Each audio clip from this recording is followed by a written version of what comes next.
Histoire d'info Thomas qui nous emmène en 1962 quand déjà, depuis l'autre côté de l'Atlantique, on parlait d'un traité de libre-échange entre les États-Unis et l'Europe, comme celui qui est discuté en ce moment même au Parlement européen. À l'époque déjà, l'idée d'un dominant et d'un dominé en fait dans les échanges laissait la France assez sceptique. Le compteur est à moins 52 ans. Oui, en 62, le 4 juillet plus particulièrement, le président Kennedy est à Philadelphie pour y célébrer le jour de l'indépendance. La situation économique des États-Unis n'est pas brillante. Depuis quelques années, l'Europe de l'Ouest affiche une croissance bien supérieure à celle des États-Unis. On a du mal à le croire aujourd'hui. Une réalité qu'il faut garder en tête en écoutant ce discours du président américain. Nous ne regardons pas une Europe forte et unie comme une rivale, mais comme un partenaire. Nous croyons qu'une Europe unie sera capable de se joindre aux États-Unis et à d'autres pays pour abaisser les barrières douanières.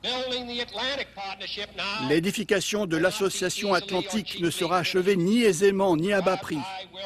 Mais je dirais ici, aujourd'hui, en ce jour anniversaire de l'indépendance, que les États-Unis sont prêts à souscrire à une déclaration d'interdépendance.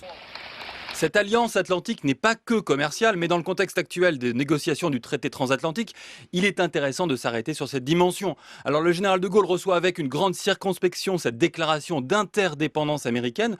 Il dira d'ailleurs à ses proches que lorsqu'il entend partenariat, il entend lui domination de l'un sur l'autre. Une idée que l'on retrouve 6 mois plus tard lorsque de Gaulle refuse l'entrée du Royaume-Uni dans la CE et enterre avec elle le projet d'une vaste zone de libre-échange transatlantique. En définitive,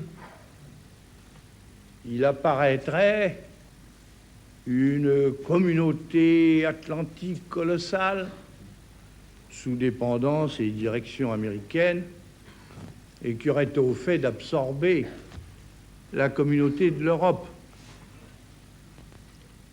C'est une hypothèse qui peut parfaitement se justifier aux yeux de certains, mais ce n'est pas du tout ce qu'a voulu faire et ce que fait la France, et qui est une construction proprement européenne. Alors ces propos du général de Gaulle ouvrent une période de graves turbulences dans les relations entre la France et les États-Unis, d'autant qu'au mois de février, de Gaulle fait avancer sa conception de l'Europe plus distante des États-Unis en signant le traité de l'Élysée avec l'Allemagne.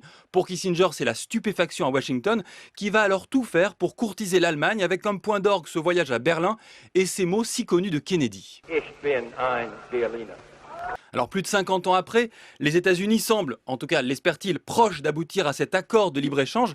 Et Kennedy, on le voit, avait raison en 1962 d'affirmer « Tout cela ne sera pas achevé en un an, mais que le monde sache que c'est aujourd'hui notre but ».